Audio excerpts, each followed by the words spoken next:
Hi ladies, welcome back to my channel. So I wanted to do part 2 to the video that I released last week where I spoke about beautiful women, triple threats, and how we are polarizing to men. And I wanted to now transition and talk about the female perspective and how triple threats can be polarizing to women. And I'm going to reference Jodie Taylor. She's a content creator here on social media. She talked about career leveling up while also being a baddie, looking good, truly leaning into all aspects of yourself and showing up as the best version of yourself. I think that she's a super great example for this video because Jodie is extremely polarizing to people. I can imagine both men, but especially to women. And I know this for a fact because if you look on Ashy Left Alley, there's an entire thread dedicated to Jodie, and you can just read through some of the comments to show how unsettling it is for women who are clearly not operating at their full potential or even close to it. How unsettling it can be when you have a great personality, you're articulate, you're respectful, you look good, and you're also excelling in your career. That is extremely unsettling for women who are clearly not happy in their life. Okay, those are the type of women that would be jealous of you and would allow their lack and their feeling of inadequacy to come in between their relationship with you rather than using you as a muse and as inspiration for what is possible and what can be achieved and what they can grow into if they adopt and learn some of your strategies. Kind of like that young lady where I made that video a couple weeks ago where she said that she was a jealous friend and she pretty much ended the relationship because the jealousy was too strong for her. So just a little bit of a background on Jodie. Like I said, she is a content creator here on social media. She works in DEI for a major music corporation. She's highly accomplished. She's a baddie. If you go on her Instagram or on her TikTok, like Jodie looks good. She likes the finer things in life. And that's one of the things that people criticize her for. But I'm going to speak to that later because that's one of the gripes that I have with the Black community as it pertains to Black women. We like to tout Black excellence and we like to tell Black people, particularly Black women in this case, who strive and reach for the stars, but then when they do, it's like, whoa, whoa, whoa, not like that, or don't actually reach for the stars, because when you do, it's seen as a threat and you're seen as boastful and elitist, which arguably I tell Black women to be elitist, to separate yourself from the gutter snipes. Not saying that that's how Jodie sees people. I'm just making that differentiation for myself personally. But because Jodie is literally the embodiment of Black excellence, and to see it ruffle Black people's feathers is truly comical to me, and is just another reason why I tell Black women to detach from the Black community altogether. Because the same community that will tell you and hype you up and tell you that, there are no opportunities for Black women and racism and blah, blah, blah will be the same one to turn around and throw stones at you when you're actually the living embodiment. And the thing about Jodie is that she actually, the purpose of her content is to help underprivileged women, particularly Black women, navigate corporate and climb the corporate ladder so that they too can have access to the finer things. They too can literally be the embodiment of Black excellence. She is literally the opposite of the crabs in a bucket mentality. The whole idea where you make it to the top and then you bring the ladder up with you. She literally climbs to the top, puts the ladder down, reaches her hand up. Okay, you're up. Okay, let's go to the next level. Put the ladder down for the next person. Okay, you're up. Let's keep going. She's literally the embodiment of that. And to see people literally drag this woman online, and it's primarily Black women, because let's face it, Black women are the ones who primarily utilize Lipstick Alley's space, and I've seen it in other spaces as well where they criticize her legitimacy. Is really, really telling to the whole Black sisterhood, Black excellence, Black community thing. It's all a farce. And like I say, if you want to make it big in life and for the sake of your mental health, you need to detach from the idea of this Black brotherhood and sisterhood, because your own people will literally turn around and spit in your face for being the embodiment of what they say is their ancestors' wildest dreams. It's almost like Black people actually don't want to see Black people do well, because as I've said in many videos, and I know that it pisses people off and it's a hard pill to swallow, but I truly believe that Black people like to be the perpetual victim. They like to be able to to play the race card. They like to be able to talk about how oppressed we are as a collective, so that it takes away the responsibility of having to actually do the hard work, yet achievable work to achieve great things. And when you see a Black woman overcome the odds, she's a daughter of immigrants. She went to a predominantly white private school. She had to navigate being a sheltered woman because not only were her parents strict immigrants, but they were also highly religious. And I've spoken about those two intersections and nuances on this channel before. She's still overcome those odds. And one of the things that people like to throw in Jodie's face is the fact that she's 34 and unmarried. It's like, oh, well, girl, if you're such a baddie and you're so accomplished and you talk about dating, where's your man? As if having a man is an accomplishment. And the fact that Jodie is able to still achieve and get access to all these things and not allow herself to be tethered to a man that can literally ruin her life is commendable. And now I've seen her post some things where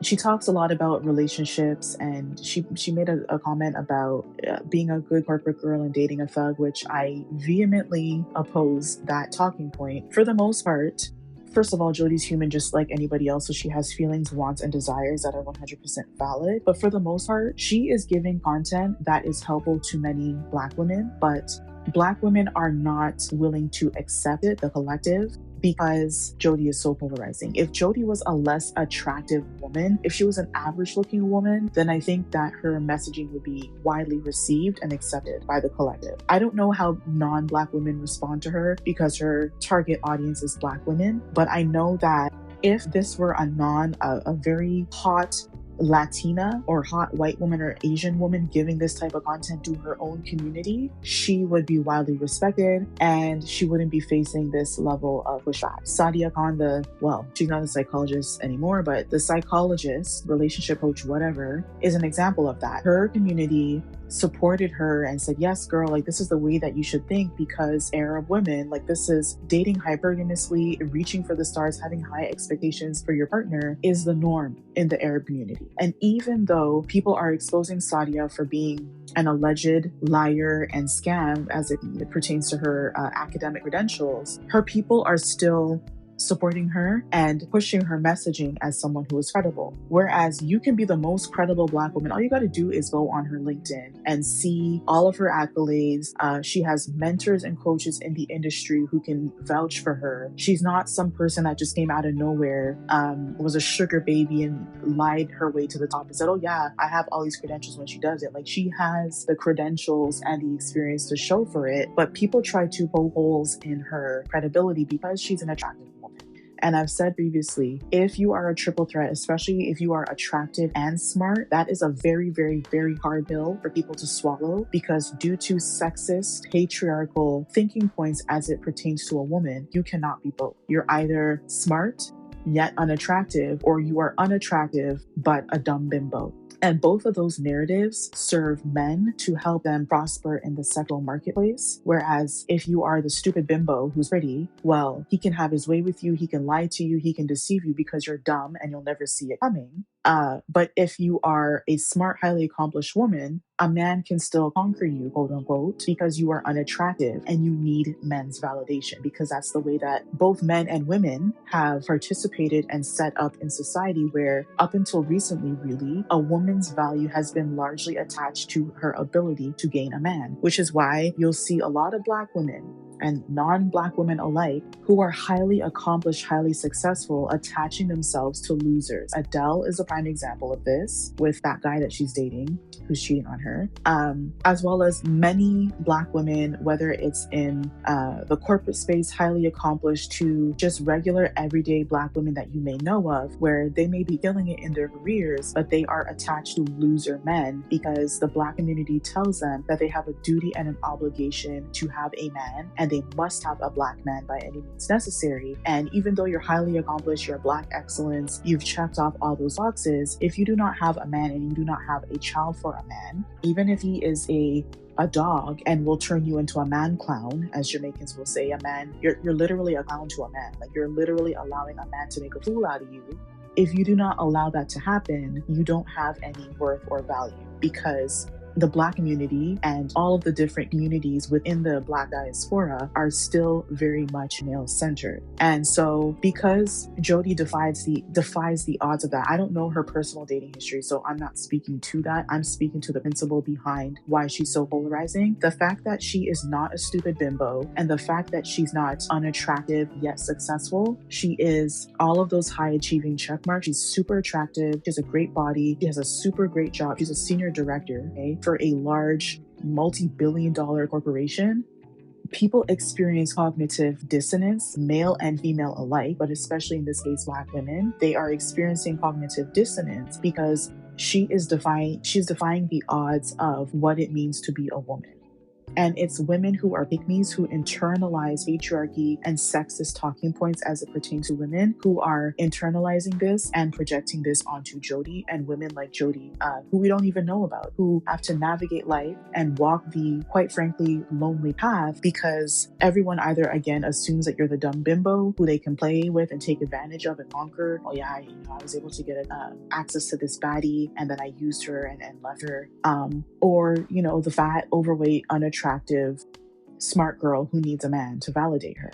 Jodie is none of those things. And on top of that, she has a great personality. And yes, you read through the threads and people are like, oh, well, she's stuck up and she's not that nice. That's a common point. Does that sound familiar? That is a common talking point that people will make about the attractive woman, automatically assuming that we're bitches, that we're stuck up, that we're unapproachable, that we're not nice. And it's always the women who don't know us or who do not take the time to get to know us who make those assumptions. And then when they finally get over their fear of whatever it is pertaining to you and they get to know you, they're like, wow, you're actually a cool person. You're actually really sweet and really kind. And I actually do like you. Honestly, I prejudged you before I got to know you. People are saying that. And I bet you it's those same women who are making those comments about Jodie who don't even know her. Maybe they saw her in passing in New York, and because she walks with an air of confidence, they're like, oh, who does she think she is? She thinks she's all that. But if she looked like she didn't take care of herself, she constantly looked like she was down in the dumps, her face was on the ground, then people would think like, oh yeah, she's more humble, she's more relatable because she looks like how I feel on a regular basis. Like I ain't shit. But no, because she chooses to pick herself up, even on days, newsflash, women, I know it's so surprising, but women who are highly triple threats, highly accomplished, beautiful, whatever, we have days where we don't feel that great either, especially during that time of the month when our hormones are all over the place and we feel like the world is about to end. We still make the conscious decision and effort, to key emphasis on effort, to show up as our best selves, even if we don't feel like our best selves in the moment. And that is what establishes or distinguishes it girls from the girls who remain losers, because we push past our feelings in order to get things done. With balance, of course, we give ourselves grace and time to heal. But the average woman cannot relate to that and is not willing to do the inner work to be a better version of themselves. And that's true of human beings in general, whether you're male or female. The average person would much rather complain. And that's why most people, like, say, for example, you went to college with someone and all they did was complain and woe is them and this is going terrible in life. And then 10 years later, you meet them and they're still in the same place mentally complaining. Oh, this isn't going well. And you actually look at what they have in life and it's like, oh, well, it looks like you do have a good support system. You managed to get someone who loves you and cares for you. You're in a relationship with them. You seem to have a good enough career. You're not out on the street. You're paying your bills. Life seems to be treating you well. But because they have a limited mindset, they like to project those type of mindset onto people who actually have a growth mindset. Okay? Which is why, as a triple threat, you need to stay away from people, particularly women and pick-me's. That shows up as a pick-me, mammy mindset, who have a limited mindset, because those are the same type of women that will say, oh, there are no good men out there. I could never get that. Or why would you? Your standards are too high. You could never achieve that. And it's like, no, babes, you could never achieve that. I have what it takes to get whatever I want, whether it's the loving, healthy relationship, whether it's the high-paying career, whether it's my dream 2000s video vixen body. I have what it takes. You don't. You can sit over there with your limited mindset and keep being a loser and feeling sorry for yourself, but I'm going to do what it takes to get what I want, even if it's not perfect, because I have a growth mindset and you don't. And having a limited mindset is contagious, and I don't want any parts of that, especially, again, during those times of the month where you feel me, or when you go through different phases in your life where you feel less than. You need to be surrounded by other women who are killing it so that you can see them as a reminder, not as competition, but as a reminder that there is room for all of us to grow and make it to the top. Okay. This also again shows up as the older women who are full of regret because you're living a life that they wish that they could live. And for whatever reason, whether they themselves internalize patriarchal or sexist or pick me mentalities as it pertains to how a woman is supposed to show up, whether they just simply didn't have the exposure to the information that we have exposure to now, I do recognize that women today have a certain level of privilege that women back then didn't have. We have access to information that the only information that you had back in the 90s, 80s, and beyond was the people that were around you. And if you just weren't fortunate enough to be around people with a growth mindset, or you just didn't have it within yourself, the good sense to know like, okay, this isn't working for me, I need to move on to another space or somewhere where I can grow into excellence, then unfortunately, you're kind of just stuck with your community of crabs in a bucket. Whereas today, I can gain information on how to level up as a woman from a woman who lives in Russia and apply those Russian principles to my life. Or career advice from someone who lives in another part of the country who I would otherwise never encounter unless we happen to go to the same networking event. This is the age of information used at your advantage. But on the flip side, one thing that I've noticed is that as a triple threat, you are naturally going to attract other like-minded women. Whether it's other pretty girls or other high-achieving women, it's almost like it's a psychic, unspoken connection where like attracts like, and you guys naturally gravitate towards each other. Even if you don't really talk to each other that much in the office, for example, or your pleasantries are very short and straight to the point, it's almost like it's natural. And over time, like you feel more comfortable around them compared to maybe someone that you grew up with or someone from your community. Because even if you, again, still don't fully know this person, you recognize that she takes care of herself, for example. She puts effort into her outfit. She puts effort into how she smells, how she presents herself. And that's something that you do. It's like, okay, this person obviously has a high sense of self-awareness. She has a high sense of self-esteem. That's something that I also have for myself, whether you acknowledge it as such or not. And that's something that I value. Naturally, you're not going to feel threatened by that person because you also recognize that leveling up is a personal journey and that there is room for everyone to grow. And so you don't feel threatened by other triple threats because she's doing her thing in her corner, in her point of the world and killing it, and so are you. And when your baddie forces come together, you guys are unstoppable, which is why a lot of times you'll see a lot of baddies, they only are friends with other baddies. And it's not because they're like, ew, like I can't stand to be around a fat girl, but they recognize that women who typically don't take care of themselves, women who are not as high achieving, and it's not to measure or compare again for those who are going to misconstrue. You know what? I'm not going to even explain because those who get it will get it, and those who don't, well, this message is not for you.